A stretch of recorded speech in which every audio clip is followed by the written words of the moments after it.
ლილუაშვილის წინააღმდეგ საქმეში არაერთი ახალი მტკიცებულება, მათ შორის ყოფილი თუ მოქმედი მაღალჩინოსნების გამოკითხვის ოქმები, რომლებზეც ახლა საჯაროდ ადვოკატი ვერ საუბრობს, იმიტომ რომ ხელი გაუთქმელობაზე აქვს მოწერილი, თუმცა გვიდასტურებს იმას, რომ ლილუაშვილის წინააღმდეგ უკანასკნელი 2 თვის განმავლობაში, რაც საგამოძიებო ვადა იყო, მტკიცებულებები დამატებით მოიპოვეს. ეს მტკიცებულებები მხარეს გუშინ გადაეცა და გუშინვე პროკურატურა მიმართა სასამართლოს, რომ აღკვეთის ღონისძიების სახით ხელმეორედ შეფარდებოდა სუსის ექს-შეფს პატიმრობა, რადგან საგამოძიებო ვადა უნდა გახანგრძლივდეს და ლილუაშვილის წინააღმდეგ ახალ მტკიცებულებებს აგროვებენ. დღეს სუსის ექს-შეფი პირველად მოიყვანეს რუსთავის მე-12 დაწესებულებიდან საქალაქო სასამართლოში, ის განსასჯელის სკამზე იყო და თავადაც დააფიქსირა პოზიცია იმასთან დაკავშირებით, რომ წარდგენილ ბრალს არ აღიარებს, თუმცა თანახმაა, რომ ითანამშრომლოს გამოძიებასთან და ყველანაირი ტიპის ინფორმაცია მიაწოდოს, მათ შორის მისცეს ჩვენება სასამართლოს, მაშინ როდესაც შესაბამისი ეტაპი იქნება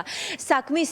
დღეს ჩვენ დავსვით კითხვები, მათ შორის გრიგოლ ლილუაშვილის ოჯახის წევრებთან, მეუღლესთან, იმასთან დაკავშირებით, რა იციან, ვინ არიან ქართული ოცნების სხვა მაღალჩინოსნები, გარდა რომეო მიქაუტაძისა, ვინც ითანამშრომლა ლილუაშვილის წინააღმდეგ გამოძიებასთან, თუმცა ამ კითხვაზე პასუხი ოჯახისგან ვერ მივიღეთ. ასევე არსებობს კითხვა იმასთან დაკავშირებით, შესაძლოა თუ არა, რომ ბიძინა ივანიშვილი გახდეს ერთ-ერთი მოწმე ლილუაშვილის წინააღმდეგ. ეს კითხვა დავუსვით დღეს ადვოკატს, რომელმაც გითხრა, რომ ამის შესახებ მას ინფორმაცია არ აქვს.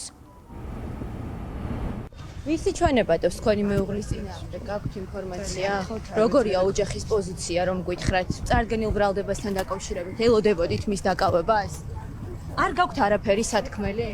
დღეს კიდევ გაუხანგრძლივეს მას პატიმრობის ვადა. მოადგილებმაც მისცეს ისე თუ იცით ჩვენება ბატონი გრიგოლის წინააღმდეგ? არაფრის თქმა არ გინდათ მედისთვის? მისი პოზიცია იყო ძალიან მოგზალებული, ძალიან მისაღები ინფორმით, რომ მზად არის ნებისმიერ შეკითხვას გამოძიებას რაც გააჩნია, გასცეს პასუხი. ამ ფორმით, ამ ფორმატში ვერც ჩვენებას ვერ მიცემდა. საპროცესოზე მოლაპარაკება პროცედურა არ ითვალისწინებს ამას და თანამშრომლობას თქვენ რასაც მეკითხებით, თანამშრომლობაში იგულისხმება ისიც, როდესაც კითხვებზე და ბრალდების პრეტენზიებზე კონკრეტულ დამაჯერებელ არგუმენტირებულ პასუხს გასცემდა. ეს რა თქმა უნდა თანამშრომლობაა და ამაზე მზაობა აქვს, ბუნებრივია. ეს უკვე შემდგომ უკვე გამოძიება უნდა მიიღოს შესაბამისი გადაწყვეტილება. გუშინ ჩავებარე კიდევ დამატებით ის მასალები, რომელიც დღემდე აქვს ნაწარმოები ამ 2 თვის განმავლობაში გამოძიებას და თამამად შეიძლება ითქვას, რომ არსებობს მოწმეთა ჩვენებები, მაგრამ ყველა ეს მოწმეთა ჩვენებები განეკუთვნება ირიბ მოწმეთა ჩვენებათა კატეგორიას. შესაბამისად, ირიბი ჩვენებები რამდენიც უნდა იყოს. თანამდებობის პირები არიან ეს მეთქმეები? მოდი ხო ესე ვთქვათ, რომ ეს არის სხვადასხვა რანგის, სხვადასხვა რაღაც უწყებებში არსებული, მაგრამ ვერ დაკონკრეტებს. ივანიშვილი შეიძლება იყოს მოწმე გრიგოლ ლილუაშვილის წინააღმდეგ? არ ვიცი, ეს ჩემი გადასაწყვეტი არ არის ახლა ეს გამოძიების სარი, თუმცა მე ვერ ხედავ, რომ საქმეში ფიგურირებდეს მისი შემხევლობა ამ საქმესთან. სახელმწიფო უსაფრთხოების სამსახურის ყოფილ ხელმძღვანელს, რომელიც ამ თანამდებობას წლების განმავლობაში იკავებდა ოცნების პირობებში, განსაკუთრებით დიდი ოდენობით ქრთამის აღებას ჯგუფურად ედავებიან. ლილუაშვილს 15 წლამდე პატიმრობა ემუქრება და რამდენიმე ეპიზოდად არის მისი საქმე დაყოფილი. ის სხვადასხვა უწყებებში მფარველობდა სხვადასხვა უკანონო საქმიანობას, მათ შორის სხვადასხვა პირების დახმარებით. ერთ-ერთი არის მისი ნათესავი, რომელიც ასევე ბრალდებულია, სანდრო ლილუაშვილი და ასევე რომეო მიქაუტაძე, ეკონომიკის მინისტრის ყოფილი პირველი მოადგილე, რომელიც ასევე კორუფციული დანაშაულისთვის ახლა არის განსასჯელის სკამზე. დღეს პროკურატურამ დაადასტურა ის, რომ არ არის გამორიცხული გრიგოლ ლილუაშვილს ახალი მტკიცებულებების გაჩენის შემდეგ ბრალდება კიდევ უფრო მეტად დაუმძიმდეს. ბრალდების მხარის წარმომადგენელი დღევანდელი პროცესის დასრულების შემდეგ ამბობს იმას, რომ საქმეს გრიფი არ ადევს, თუმცა ჯერჯერობით არის დახურული, იმიტომ რომ მოწმეთა ჩვენებები ამ მრავალტომიან საქმეში არის ძალიან მნიშვნელოვანი და იქამდე სანამ მიმდინარეობს გამოძიება, უმჯობესი იქნება მათი უსაფრთხოებისთვის, რომ საქმე დახურულ რეჟიმში მიმდინარეობდეს.